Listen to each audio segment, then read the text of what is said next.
All right, we are going to talk about the history of space exploration in this set of notes. So this is one of my most favorite things to talk about. I know I say that about a lot of things in astronomy, but okay, they're all kind of my favorite. So, and I know when you're first looking at these slides, you're going, oh my gosh, that's a lot. And I'm not gonna lie to you. Yes, there is a lot here, even though space exploration history is only going back less than 100 years. Maybe a little over 100 if you count like I do the Wright brothers, but either way. I mean that's just it's kind of crazy when you think about it of how much material there is to pull from. And for these notes, I've tried to focus on like the big milestones, the notable characters, things like that. But even then, I mean, there's still so much. I have read countless books, taken so many different courses. There are tons of newspaper articles from all the different decades to pull from. There's documentaries. There is interviews with astronauts and NASA employees. Like, there's so much you can pull from to get this history and get a more robust view of what happened and why and when. So again, I try to stick to the highlights. But again, when you have a special interest and you tend to go over off the deep end a little bit. So sorry. Either way, make sure you're following along in your guided notes, like always. As you are going through these slides, make sure you are paying attention to any events or people or things that happen that are very interesting to you because your project after this will be to make a timeline and you're going to lay out different events from the space exploration history. And if you annotate your notes and put stars or something by, notable events or whatever, that's really going to help you later on with your project and getting it organized. So, future you will thank you, basically. There it goes. Okay, so I get this question a lot, especially since I work at the museum and I get to work with the public a lot. Not everyone's going to be an astronaut. Not everyone's even going to get to work for NASA. Um, I can dream. So I get this question like, why should I care about space? It's not important to me. I'm not an astronaut. My parents are not astronauts. Like, what does that matter to me? Well, here's the thing. Because of the space race and the space program and everything else that has come around, and because of this, we have countless inventions, products, etc., even better medical treatments, better food preservation, water filtration, safety regulations, etc., all because of the space program. And this list on your screen is by no means the end all be all list. It's not even close to comprehensive or anything like that. But keep in mind, so some things we've gotten from the space program, GPS. I know most of us take that for granted in the modern age. Memory foam, whether it's for your couch or your mattress topper or your car seats, all of those came about because of designing seats for astronauts in those capsules. Airbags, and admittedly, airbags are not fun in a wreck, but they save your life. That technology exists because of the space program. Um, our handy dandy cell phones we all can't live without. What just blows my mind here is this cell phone has more computing power in it than the computers that took us to the moon in the 60s. Back in those days, computers were literally the size of like our classroom at school. And to code those machines, it wasn't typing on a keyboard like it is today. It was like these little cards, and they had certain holes punched in them to mean a certain part of the command. And it was literally somebody's full-time job to sit there and feed the cards in the correct order, one after another, because that was how the computer knew what to do. Can you imagine somebody having that job today? I don't think anybody could do it. They'd lose their mind. And of course, we have a whole bunch of satellites circling Earth. Again, for GPS or telecommunication or banking or anything else you can think of because of the space program. You can't put satellites in space if you can't get to space, right?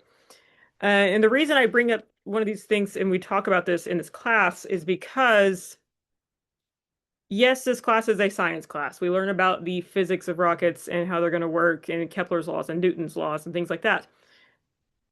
But we also need to look at things from a humanistic side, and that's where history and art come in.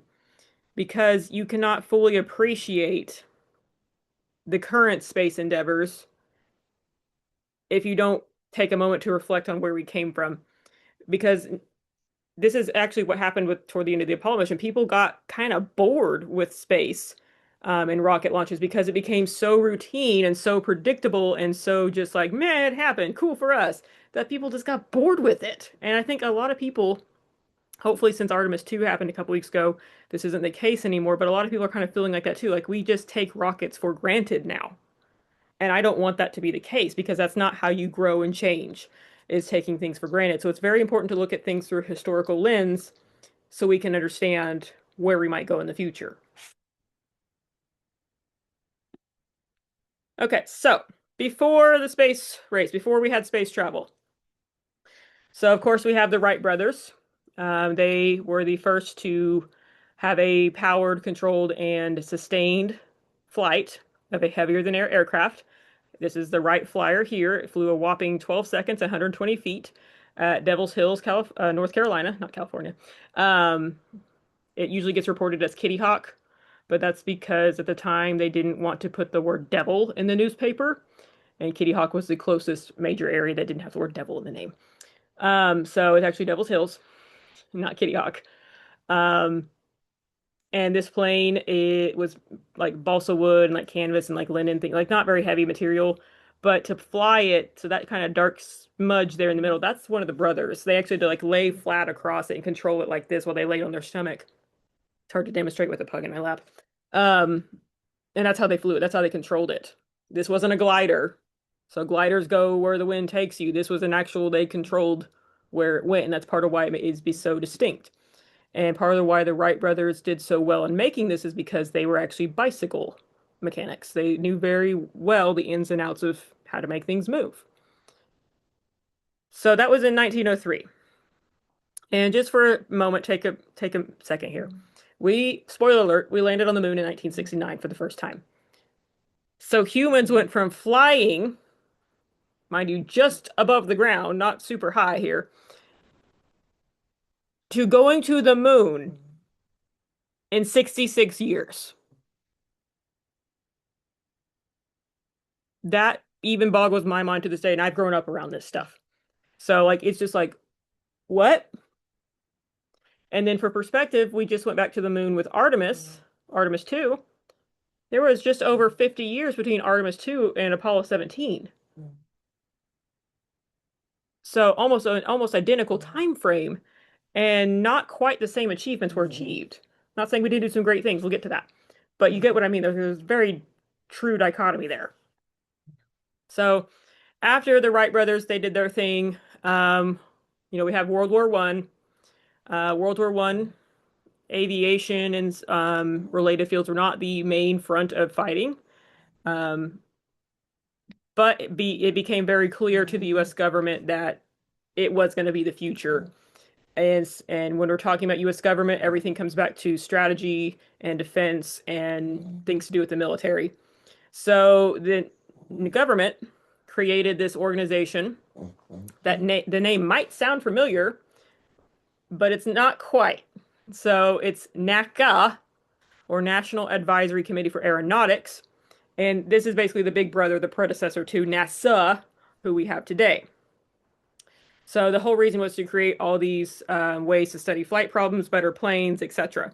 Because then here comes World War II, and aviation was a big thing in World War II. This is where you get like all the bomber planes and things like that. Like, remember, the U.S. was not directly involved until they kind of forced our hand in World War II. We had the Allied powers, Axis powers, all that good stuff. And during World War II, remember the big bads were Germany, the Nazi Party. Not all of they were there was other people, but they're the big ones, right? And they had an engineer who I'll show you more about in a second who created this missile here. This is a V2 missile. This thing is not nice. And part of why World War II was so devastating is because we learned how to use missiles for warfare. And you're going, what does this have to do with rockets? Simple. A missile and a rocket are the same thing. It depends on what the payload is. Is it a bomb or is it a person? Full stop. That's the difference. Aerodynamically, they're basically the same. You are snoring, sir. So the US again realized, oh, we got a big problem on our hands. because we don't want our enemies to have that technology. So we need that technology, right? Eventually, NACA becomes NASA. So NASA's birthday is officially October 1st, 1958. Maybe send them a birthday card. I don't know. Um, and during World War II, we did kind of ally a little bit with the Soviet Union, and it was more of a the enemy of my enemy is my friend kind of a situation. We have never been bosom buddies with the Soviet Union up until this point, but we're like, you know what? We have bigger fish to fry. Germany's the problem. We'll tolerate each other for now. As soon as that ends, there goes our truce, and into the Cold War we go, a whole 2 years after the end of World War II. And the Cold War ended in 1989. That was 2 whole years before I came into existence, which is just baffling. Now, if you don't know anything about the Cold War, it was not actual war. There were no bombs dropped. There was no on the ground boots, military fronts, anything like that. But it was a whole lot of geopoliticking and posturing. It was, well, I have this big bomb, oh, I have this big bomb. Now mine's bigger, and it was a whole lot of trying to one up each other. And things were very, very tense. Okay, like the word communist or commie was thrown around as like the ultimate insult, and people were scared of their neighbors and are they spies and things like that. It was not a good time. And it lasted for many decades. But ultimately, this Cold War was a way to drum up patriotism and also it highlighted some strategy concerns and military concerns on both sides. And during this, what happened here is it led to the space race. And this is kind of the happier side of the Cold War, because I can say that because we won. But also, it could have ended a lot worse. So during the Cold War, just after World War II, everybody's figured out aviation and space are the next big frontiers for fighting and strategy and control. Imperialism, basically. Because throughout history, it doesn't matter what part of history, what country you're looking at, whoever got to the new place first made the rules, wrote the history. That was going to be the case too with space and the moon. And so that became a legitimate concern for the US government because we didn't want the Soviets to beat us to space or especially not to the moon. So the moon is tidally locked. Remember that term from when we talked about all the different moons of the solar system, meaning we always see the same face of it. That is a wonderful position to have if you are trying to build a base and put missiles on it and point them at whoever you don't like that day. That's a wonderful thing to have. Cuts down on the physics equations and all that you got to figure out. So the US government figured out that Soviets were wanting to do that. They wanted to put something on the moon and possibly put weapons of mass destruction on it. And we said, oh, no, no, no, we can't have this. So here comes the space race. Both countries pour tons of resources into their respective space agencies and education of their citizens and things like that. Like here in America, this is where this big push that carried over even into my generation to get kids to go to college and pursue STEM, this is where this came from. Because the American government put millions of dollars into education, specifically for getting students into STEM, science, technology, engineering, math. They said it was like not only patriotic, but that's how they got better flight and space technology and quicker. They needed a workforce. Specifically, they needed an educated workforce. So they pumped the money into it and they got it. And don't get me wrong, that's not a bad thing. I love an educated workforce. I love an educated society. We need more of that. Were their intentions necessarily pure? No. But either way, it became clear whoever got to the moon first was going to set the standard. And at the time, we won't talk about too much in this class, but I took classes over in grad school, like law classes. So there's this thing called the Outer Space Treaty, and it basically says no country can lay claim to anything in space or on another celestial body. Basically, just because America landed on the moon in 69, we put a little flag, say, yay, we're here. We can't claim that. It's not our moon. It's not like the good old imperialism days where we just landed on a new island and said, this is ours now. We can't do that. So yes, we put a flag there to show we were there. It's more like a participation sticker. Okay, but it's not actually a claim to land. So we had to write those accords and things like that because of legitimate concerns like this. I'm sorry. My foot's asleep because he was laying on it. Oh, ow. Don't get old. Okay. So in comes a person who was honestly, my hero as a child. He was literally described as the father of the American space program. Um, he was not born American. He was born German. His name was Werner von Braun. Um, and I'll be honest, I was kind of shocked to learn this. I didn't learn this till grad school, and I did a whole project and like read a bunch of books and stuff over him. Yeah, the man was an actual certified Nazi. Um, that part got left out of the PR spin to 8-year-old me, that's for sure. Um, but basically, what happened is this guy designed that V2 rocket that caused so much destruction during World War II.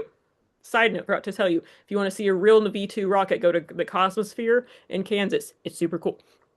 Our Science Museum here in Oklahoma City has a replica on display, not a real one. Anywho, so he designed this V2 rocket. Everybody figured out, oh, this guy's real smart. And von Braun had been dreaming of space travel and lunar bases and Martian settlements and things like that since he was a kid. And he had the smarts to back it up. It wasn't just an idealistic, let me doodle in my notebook. He had like thought it through. So you can look up on like Google and stuff like his drawings and stuff. They're really cool. And obviously he got educated as an engineer and worked for the Nazi Party during World War II. And I'm sure he did wonderful things in their eyes, but not according to the rest of us. After World War II ended, a lot of the Nazi upper party members were being tried for war crimes, as they should. But then the US government got a little bit of cognitive dissonance and was like, but we need the smart ones. We need them. We're in a Cold War with the Soviets. We don't want the Soviets to get them. Because the Soviets were doing the same thing. Basically, both countries started actively recruiting these engineers and high-ranking scientists and things like that from the Nazi Party. Here in America, we called it Operation Paperclip. This was highly classified.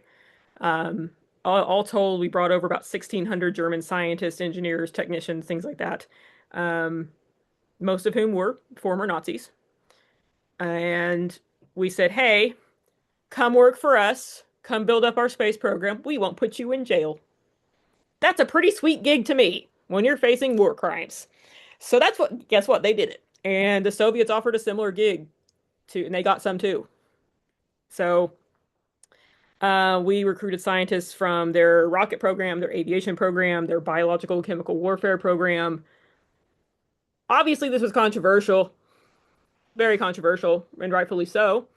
It even still is to this day, honestly. But because of this, because we got von Braun, we have a space program. And I'm not being sarcastic or hyperbolic when I say that. So because you can, so this is a picture of von Braun here in his later in life. So he mainly was found around Huntsville at the Marshall Center there. And you can see all these rockets behind him. And these are all the different rockets he worked on and helped build, including this one you can't see all of back here. That's the Saturn V. That's the one that took us to the moon. So without von Braun, no Saturn V, no lunar landing. Let's be 100% real, that's what would have happened. And there's a good chance we would not have won the space race, if at all. Von Braun was very respected. He did a lot of good work and everything over here. You can see he had ties to some of the head honchos in government. That's President Kennedy. So,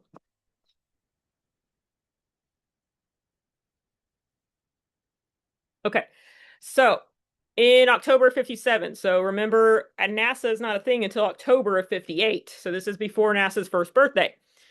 The Soviets beat us. They kick our keisters, and they get the first artificial satellite into space. Its name was Sputnik, and it's basically about the size of a basketball with like legs coming off of it. And this whole thing was just to show it could get into space and orbit, and it was also sending back a signal to show it was there.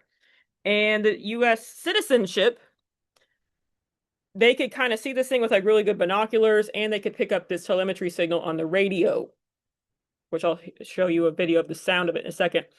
Naturally, because of all the negative campaigns about communism and the Soviets and things like that, and now we got the Soviets putting God knows what into the sky that's going over our country, they were rightfully freaked out. Because again, this is during Cold War, so the Soviets aren't exactly forthcoming with why they launched it, what it is, what its capabilities are, etc. We didn't know if that thing had cameras on it, if it could record things, if it could drop things.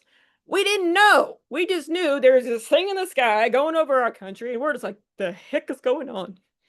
Um, so it freaked out a lot of people.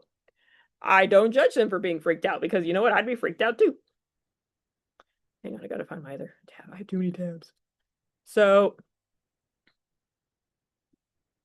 here is the sound it makes.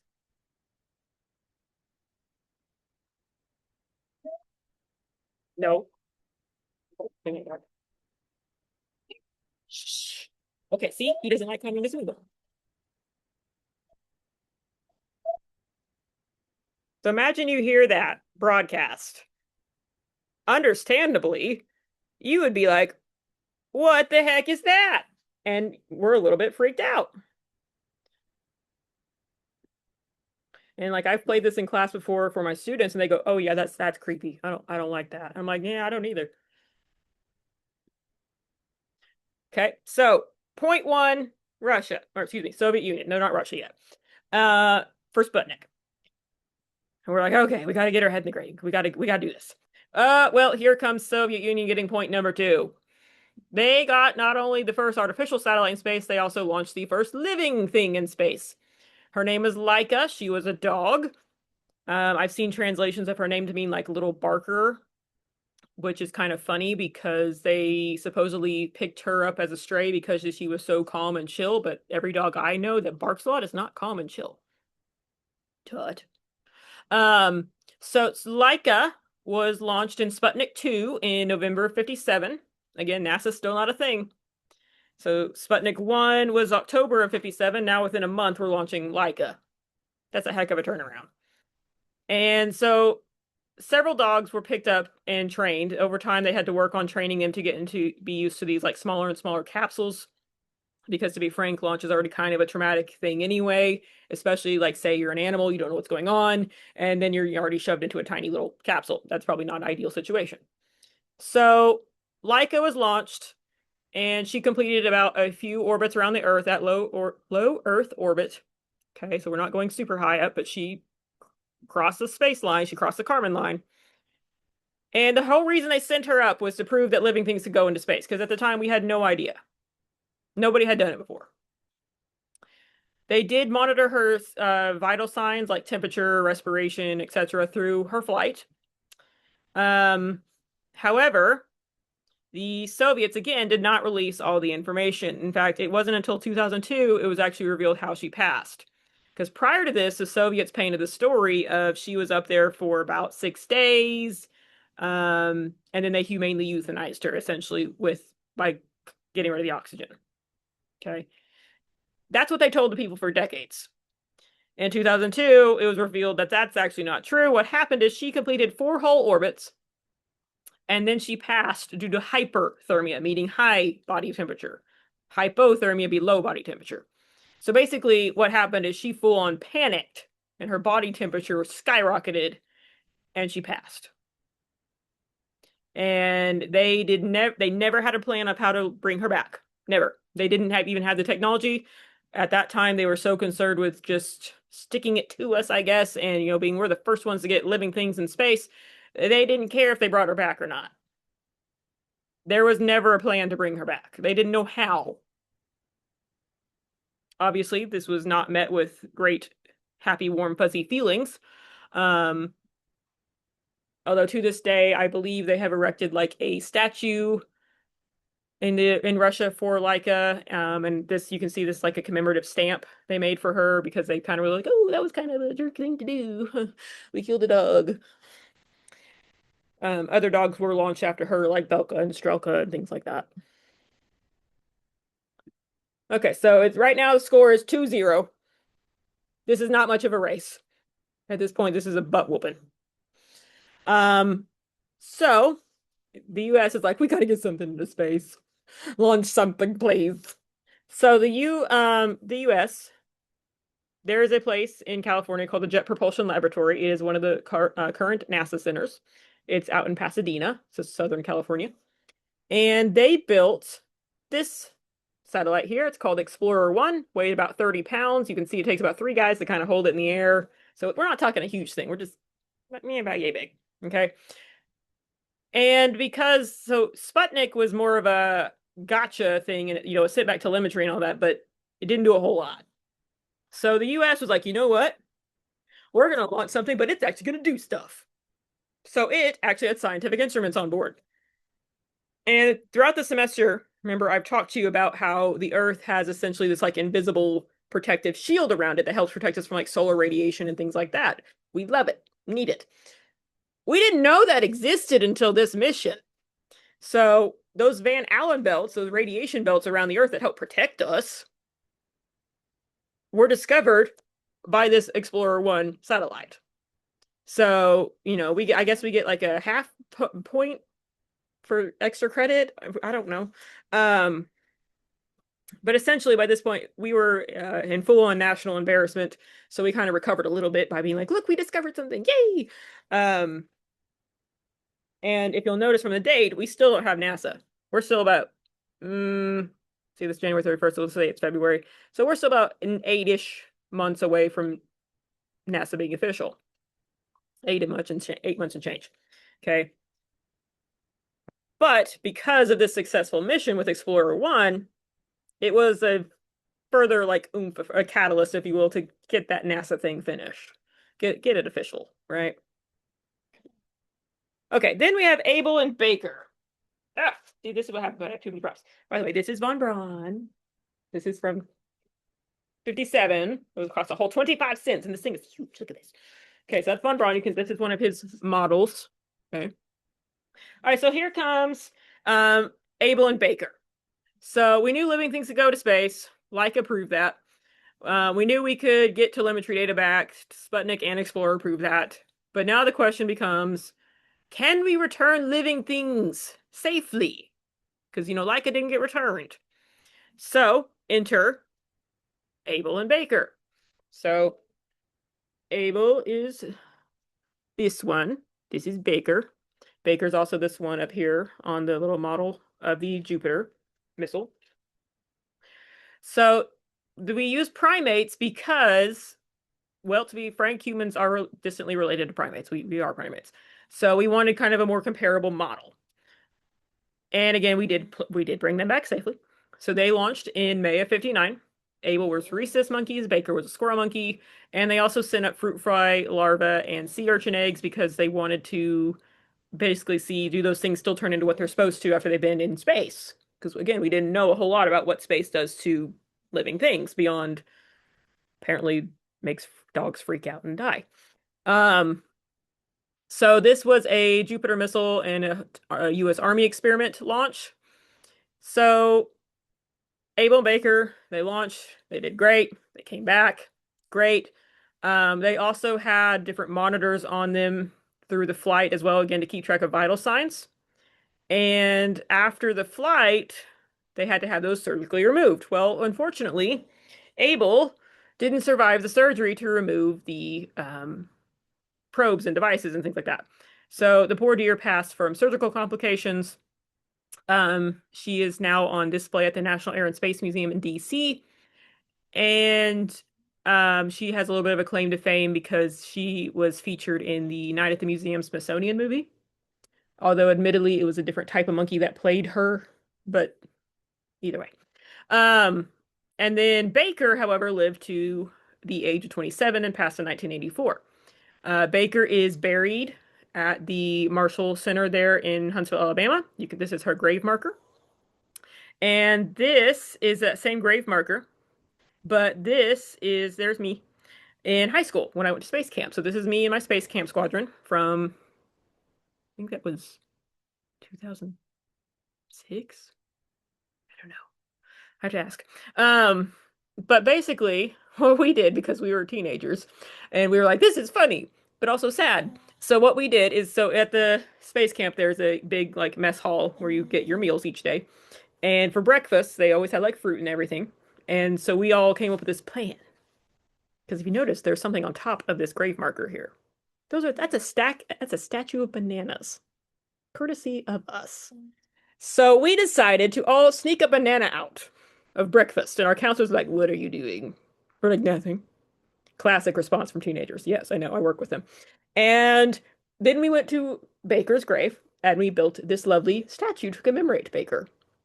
And then, of course, we had our counselor take our photo, and then we have this photo. So I think that was pretty sweet. Apparently, people still do put bananas on Baker's grave. So if you ever get to go to the Marshall Space Flight Center in Huntsville, go check out Baker's grave and tell her she did a good job. Okay, now Abel and Baker were not the only primates we launched. Now we needed to figure out, can living beings like do actual tasks in space? Like we know they can breathe and they can produce carbon dioxide when they breathe out and they can breathe in oxygen. That's great. But we need our astronauts to do more than that. So here comes Ham the chimpanzee, aka number 65, because that was his actual name, not Ham at first. So this little dude was born in 57 out in West Africa. He was captured by trappers who then sold him to some dude in Florida, who then sold him to the U.S. Army, or excuse me, the Air Force. So that's a lot of change in 2 years for this poor guy. So he was later named Ham after his handlers at the Holloman Aerospace Medical, HAM, and he was there along with 39 other chimps because their goal was to then launch a larger primate, a little bit more advanced primate who's more comparable to humans because chimps and humans are very closely related. So we've got a larger payload basically, and we have a entity, a being who was trained to respond to certain sounds and lights and things like that, to pull levers. Um, I won't get too much into the specifics of how they trained him because, keep in mind this is the 50s, early 60s. Ethics were different. Okay, let's just say there were shocking and things involved that we would not do today. Um, but basically they trained Ham to respond to certain situations because that's what they wanted to know. Could astronauts actually do this in flight? The chimps were also exposed to simulated gravitational forces or G forces, as well as simulated microgravity, just like the Mercury 7 astronauts were doing as well at the same time. So Ham was launched in January of 61 on a Mercury Redstone, which is the smaller of the Mercury rockets. So this one back here is a Mercury Atlas. That's the bigger one. And his mission elapsed time, or MET, so how long his total mission was 16 minutes and 39 seconds. His flight was suborbital, so not a full orbit or anything close. Kind of a wee, go back down. Like that's what a suborbital flight is like. Again, they monitors major vital signs throughout the flight, respiration, body temp, EKG, all that stuff. And for the most part, he seemed to be good spirits. He did good. Um, they did a splashdown landing for him because, so again, we launched from Florida, and then we're going to land right there in the Atlantic Ocean. And just kind of like what you may have seen with Artemis 2 and I may have heard about before, there's usually a U.S. naval ship somewhere close by to pick them up. Um, so Ham had a bit of a rough entry. He was not supposed to pull 14 Gs, but he did. And that's a lot. That's a lot. That poor guy. He was not supposed to pull that, but they kind of miscalculated some things, and so he went in really, really fast. And that's how you pull G's, is you go in way too fast. And overall, he landed in the ocean. He did almost sink. So I can't imagine that. Like you get abducted from your home place, sold across a couple different parts of one country, subjected to all these tests, put on a rocket, launched, forced through 14 G's coming in, and then you almost drown? Oh man, that's a lot. Luckily, he did not drown. We got him. The USS Donner retrieved him. There's this famous picture here of this is the captain of that ship giving him a handshake after they get the capsule open and they see he's good to go. They said he was in good spirits, although he was dehydrated, and then they rewarded him with an apple. I feel like they could have done more. But what do I know? I'm just here. Okay. Next up. So next is the first human in space. So we were doing good. We're getting some points back, et cetera, et cetera. And then here comes the Soviet Union kicking our butts again. So they actually successfully got the first human in space. His name is Yuri Gagarin. He launched on this little rocket here called the Vostok 1. He launched in April of 61, and he completed a full orbit of Earth with a total time of about 108 minutes. So for perspective, a full orbit of Earth is usually around 90 minutes. Obviously, the US was like, dang, this is embarrassing. Because that was supposed to be us, and it wasn't. Um, when he came back to Earth, not only was he obviously a hero, as they proclaimed him in the Soviet Union, um, he became an international celebrity. Like, people were just like, this is so cool. This guy went to space, and he survived, and he's this cool test pilot. Like, he was a decorated military guy anyway. Like, that was pretty much the standard for both cosmonauts and astronauts to be picked at the time, was you had to be a pretty darn good pilot for the military of your respective country. And as a side note, yes, he is called a cosmonaut. That's what the Soviets slash now Russians call their astronauts, or they are cosmonauts. China calls their version taikonauts. Um, so he still stayed in the military. He was still doing his pilot thing afterwards. Unfortunately, he passed away about 7 years after his flight during a training flight that went bad. He and the flight instructor crashed and died.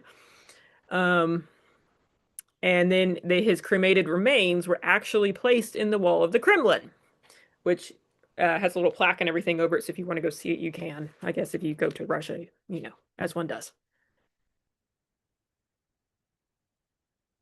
Okay. Then we're getting our butts handed to us, to be 100% real. We're not. This is not much of a race. So we need some uplifting moments. We need some inspiring speeches to happen. We need money from Congress. So enter President Kennedy. Um, Very good speaker. Has a certain cadence that makes him notable when he speaks. And so he gave this speech at Rice University, so down in Texas, in May of 61. This is his infamous "we'll get to the moon by the end of the decade" speech. And so he made these big, bold promises. Mind you, we had not even got a human to space yet. And here's the president going, not only are we going to get people to space, we're going to go to the daggum moon within a decade. And I'm sure there were many eyebrows raised. I would. But this was really critical because we needed money from Congress. So NASA is a government agency. All their funding and how much they get and how it should be spent and things like that comes from Congress. They don't just get to make money out of thin air. Okay. And the key thing here is we wanted crewed missions, meaning people. People are expensive. So here comes JFK giving this fantastic speech, and therefore here comes the money. So here is his speech. We meet in an hour of change and challenge, in a decade of hope and fear, in an age of both knowledge and ignorance. The greater our knowledge increases, the greater our ignorance unfolds. No man can fully grasp how far and how fast we have come. But condense, if you will, the 50,000 years of man's recorded history in a time span of but a half a century. Stated in these terms, we know very little about the first 40 years, except at the end of them, advanced man had learned to use the skins of animals to cover them. Then about 10 years ago, under this standard, man emerged from his caves to construct other kinds of shelter. Only 5 years ago, man learned to write and use a cart with wheels. Christianity began less than 2 years ago. Printing press came this year. And then less than 2 months ago, during this whole 50-year span of human history, the steam engine provided a new source of power. Newton explored the meaning of gravity. Last month, electric lights and telephones and automobiles, airplanes became available. Only last week, we developed penicillin and television. and nuclear power. This is a breathtaking pace, and such a pace cannot help but create new ills as it dispels old. So it is not surprising that some would have us stay where we are a little longer, rest, and wait. If this capsule history of our progress teaches us anything, it is that man in his quest for knowledge and progress is determined and cannot be deterred. We shall send to the moon, 240,000 miles away, a giant rocket more than 300 feet tall on an untried mission to an unknown celestial body and then return it safely to Earth. But why, some say, the moon? Why choose this as our goal? And they may well ask, why climb the highest mountain? Why 35 years ago? Why the Atlantic? We choose to go to the moon. We choose to go to the moon. We choose to go to the moon in this decade and do the other things. Not because they are easy, but because they are hard. Because that goal will serve to organize and measure the best of our energies and skills. Because that challenge is one that we're willing to accept, work we are unwilling to postpone. And therefore, as we set sail, we ask God's blessing on the most hazardous and dangerous and greatest adventure on which man has ever embarked.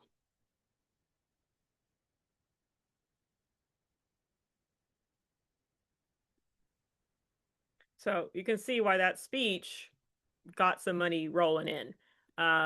Even to this day, like hearing that, like it's just amazing. Even I wasn't alive for this or anything like that, but I just can't believe like he made a speech like that, and it worked. Like it inspired people. Oh, and also, side note, here's Ham.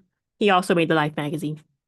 Anyway, I keep reading. I have these. I have a whole bunch of them. Okay.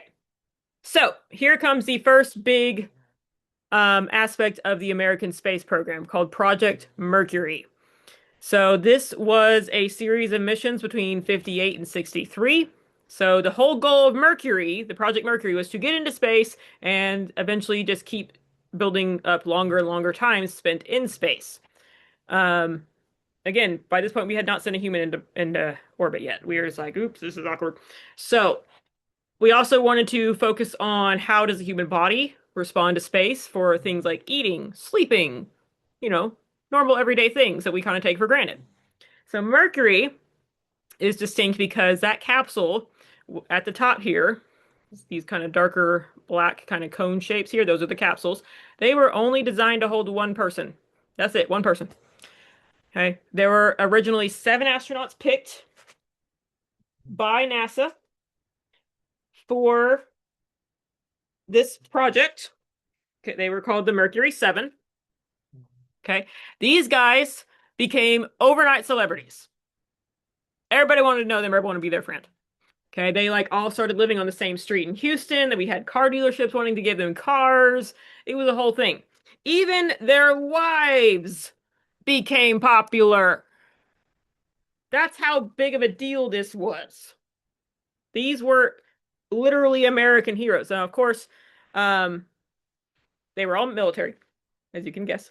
So this one here, this is one of the Mercury rockets. So again, the capsule would be this area here. This is called the launch abort system. That's what yanks the capsule off of the giant bomb should something go wrong. But this is the Atlas. The other, like the first two you see here, these are the Redstones. So the Redstone rockets were good for getting us into suborbital flights. So like the first two flights of Mercury, but the rest to get into orbit. So we needed more oomph to get us up there because we got to fight through more layers of atmosphere, more pull, all that good stuff. We needed this bigger rocket. If I could kind of zoom in a little bit. Say hello, rocket. I can't hold my camera right. Eee! Okay.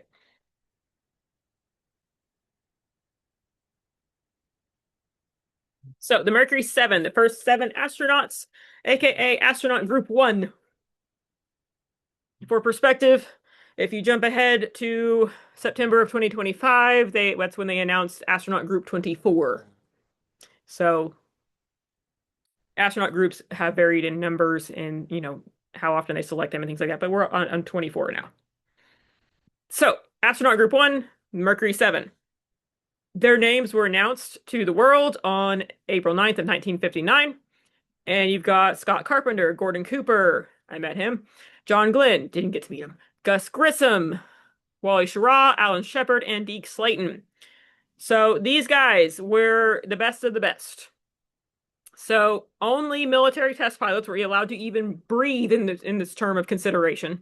Okay, if you were not a white male test pilot who was also educated, you weren't getting anywhere close to this. Okay, so they had to be less than 40 years old. Ow.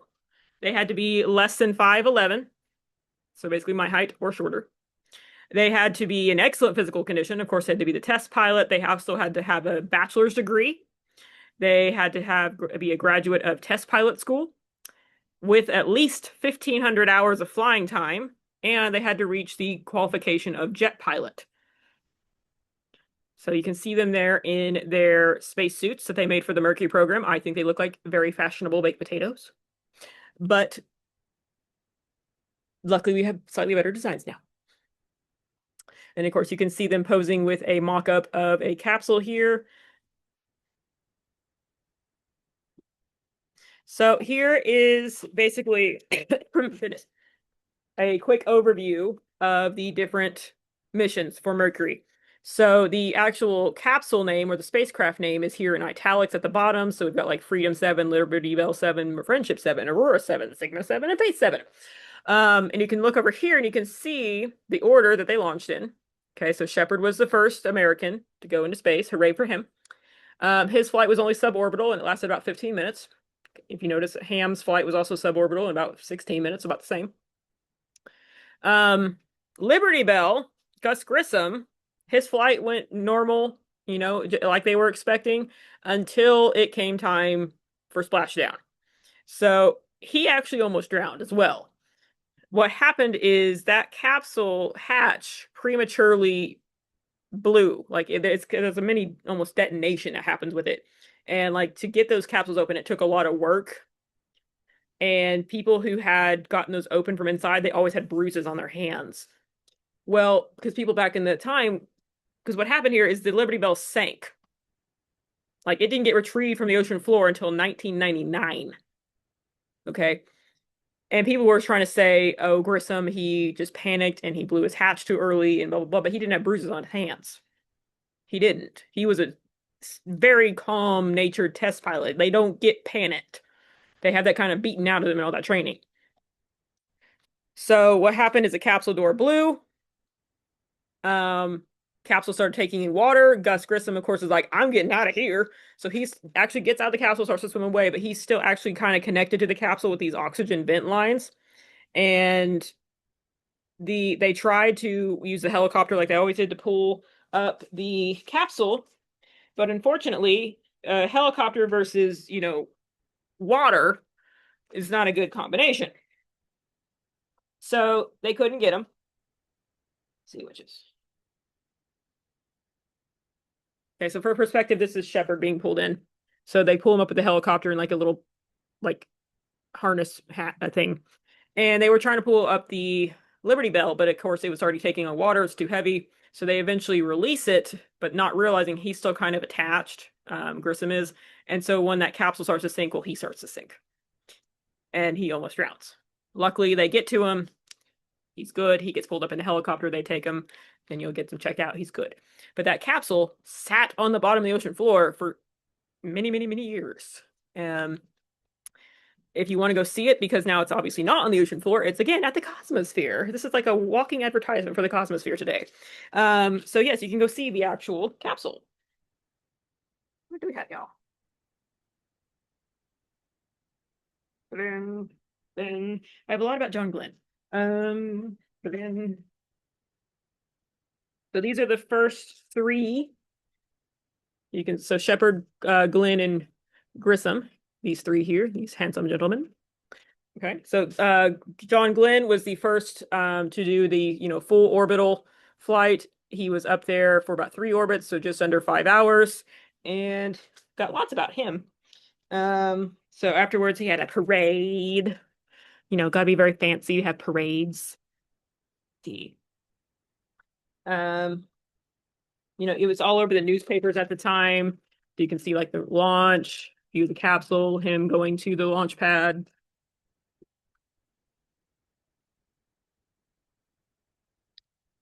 So this is how the capsule is actually set up. Again, it's designed for one astronaut. So this is the top of the capsule, meaning like the top of the rocket if it's standing straight up, which means the astronauts are kind of like laying on their back with their feet over their head.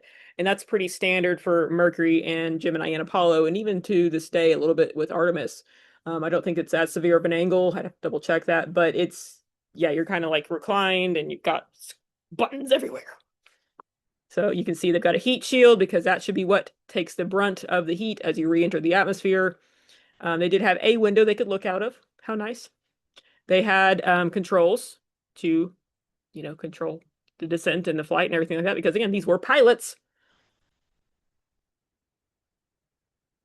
Okay, so that was Project Mercury. It established we can send humans to space. They can hang out there for a while and not die. They can eat. They can respond to commands. They can sleep. All those fun things. That's all well and good. But again, that's not the moon because most of those flights didn't go very far, right? They were just orbits. So in comes Project Gemini. Poor Project Gemini often gets overlooked as like the poor middle kid of the space program. And it's because it wasn't overly flashy like Mercury was in terms of getting people into space and doing all the cool initial space things, and it wasn't flashy like Apollo, which, hey, we went to the moon. Mercury, or I'm sorry, Gemini is the bridge. It's the one that connects everything. It's the grounding sibling that says, hey, calm down. So Gemini, we call it the bridge because it was so critical to the success for Apollo, especially because we knew to get to the lunar surface, we were going to have essentially a landing craft that would then need to redock with the orbiting craft around the moon, and that would need to detach from a big rocket. So there's multi steps involved. And anytime you have steps that attach and detach or have moving parts, anything like that, you have a chance for failure. There's a chance for something to break.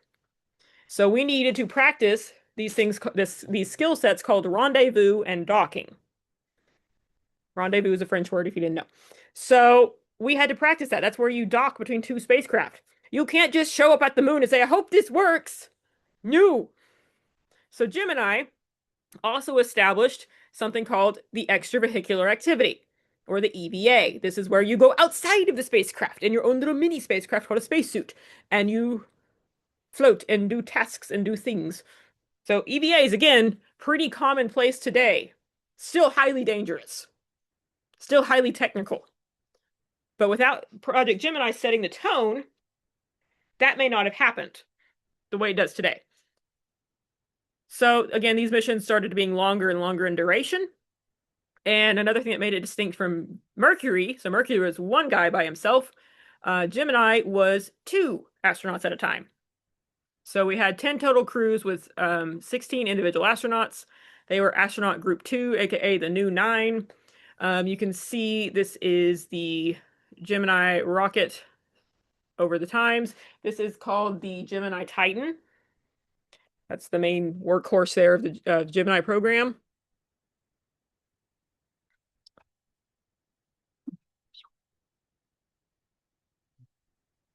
So there are a total of 12 missions here over 5 years. So as you'll see, we didn't start launching people on these rockets because this was a new rocket until about Gemini 3. And this is very true for what we saw with the current Artemis missions. We'll see it with Apollo. If you got a brand new rocket, you don't just stick people on it first thing. No. Okay, so here's kind of the highlights from the Gemini program. We had our first EVA in 65. Where'd it go? Where'd it go? So, first EVA by Ed White. So, can you imagine how nerve-wracking this would be? No one in the history of humanity has ever done this before. And you're like, you know what I should do? I should put on a special spaceship that is just my own and connect it to the big spaceship and then go outside the big spaceship and wave or something. Like, that's terrifying. To be the first one to do that?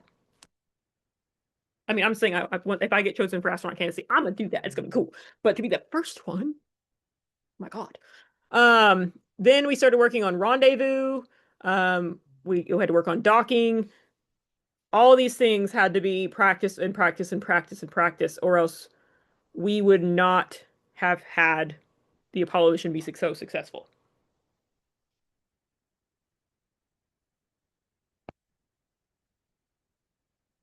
So here's some pictures to kind of put the Gemini in perspective. Again, here's Ed White. This is like his little tether umbilical cord thing. You can see this is a view of the capsule there, taken from the other vehicle when they were practicing rendezvous and docking. They always extensively train the astronauts for how to egress, both in a normal and emergency situation. So these also still landed in the water, or splashed on, I should say. So you can see they have this inflatable thing that pops up around them to kind of stabilize as they're trying to get in and out. So again, we practice in like gigantic swimming pools. And this is a good view from the top, looking down as they were training into the capsule. You can see they sit side by side. Again, for perspective, here's the people. There's not a lot of room here. Not a lot of room. That wasn't the goal. They didn't care if you were comfortable. They're like, get up there and make us proud, do cool science things, but we don't care if you're comfortable. So that leads us to Apollo, the one that gets all the notoriety, rightfully so, but it does. So this is from 61 to 72 because, again, we did not wait for one phase of the space program to end until we started working on the next one. So the first crewed flight for Apollo wasn't until Apollo 7. Again, brand new rocket, we're testing it, got to figure stuff out. So there were many, many years of uncrewed flights with the Saturn V, that big mama rocket back there, before we launched the first crew. A total of 12 men have walked on the moon. So they were in crews of 3 for the entire mission. But when we got to the moon, the lander left the craft that was in orbit where one person stayed, kind of keeping things in check and making sure, we're all good. And the other 2 went down to the surface. So that's why only 12 men have walked on the moon, even though they were launched in crews of 3. So the last crew mission to the moon was Apollo 17 and 72, and it wasn't until Artemis 2 a couple weeks ago that we sent anybody back to the moon. So what would happen again is one stayed in the CSM, which was the command service module. 2 would go to the lunar surface in the lander. I'm sure there were mixed feelings on that. I can't get a clear answer from my research of how they felt about that. They probably won't admit it. But basically, this was our end all be all goal. Get to the lunar surface and get the crew back. So we landed for the first time in July of 69. So just under 6 months before the end of the decade, like Kennedy wanted. Talk about cutting it close. But we did it because there's a fine line with NASA and rockets and things like that. Safety is most important. But at the same time, Cold War space race, there's that pressure, right? But also safety is the most important. So Apollo 11 was the first one to reach the lunar surface. That's where you have the iconic quote from Neil Armstrong. Buzz Aldrin was there being awesome. Excuse me, Dr. Buzz Aldrin. I should call him Doctor. Michael Collins was the astronaut who stayed in the CSM up in the lunar orbit.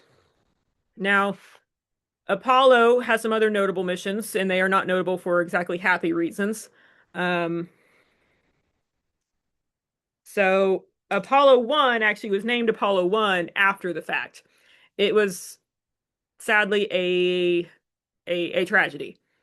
Um, on January 27th, 1967. So the 3 astronauts were in the capsule on the launch pad, like running through procedures, practicing, etc., full suits, the works. And there was a cabin fire.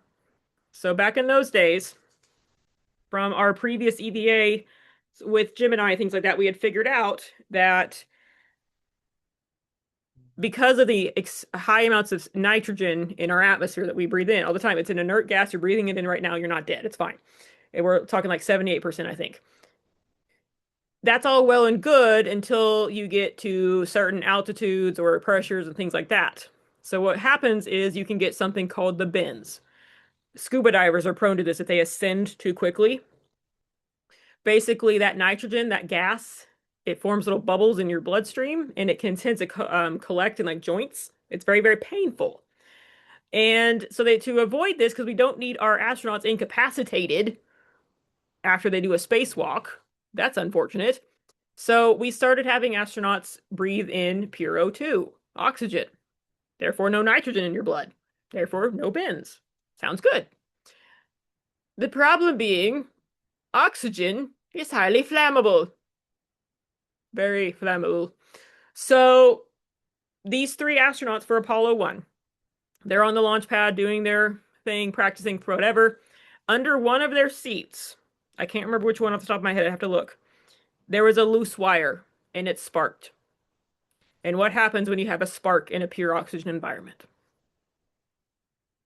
Nothing good. So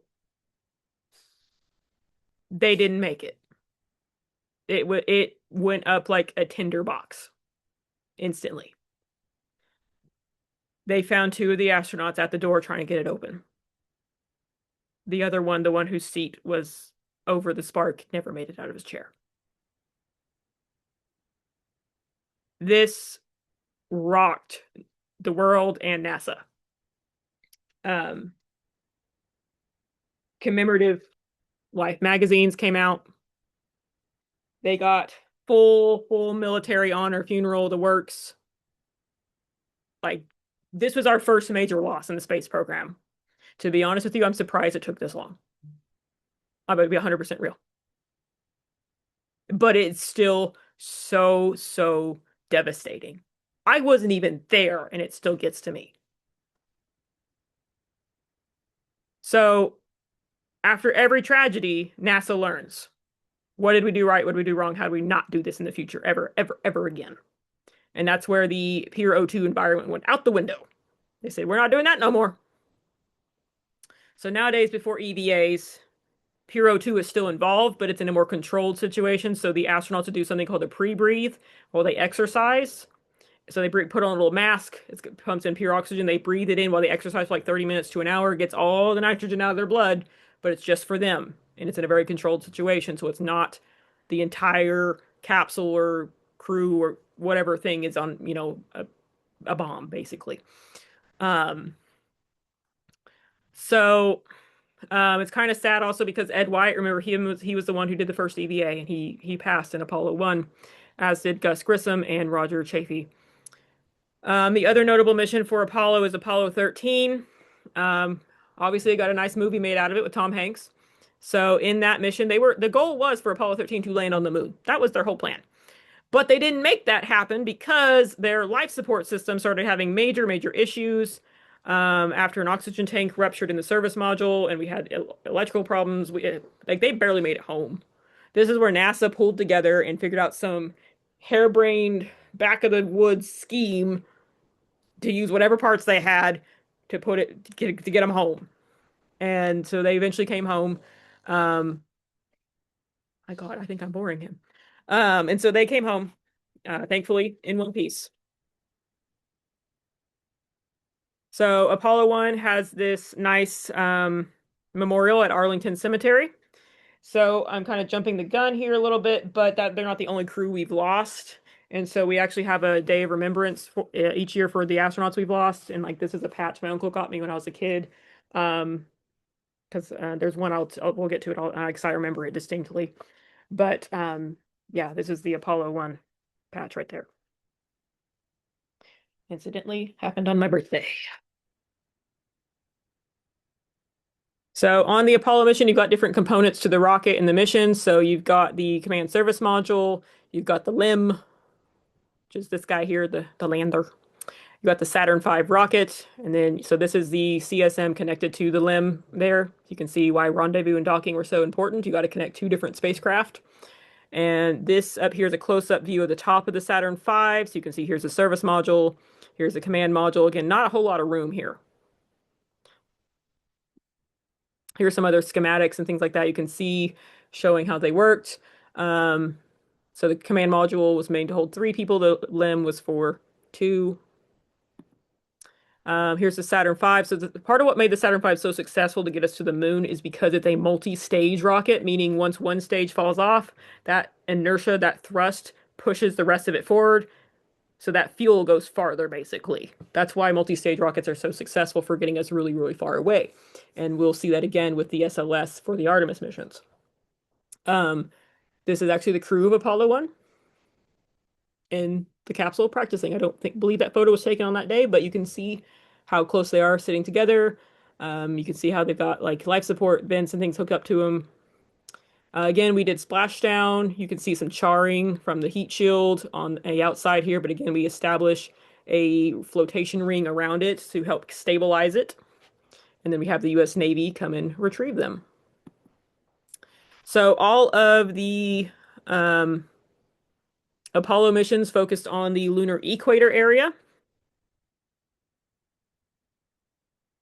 Um, so you can see kind of where they all landed at.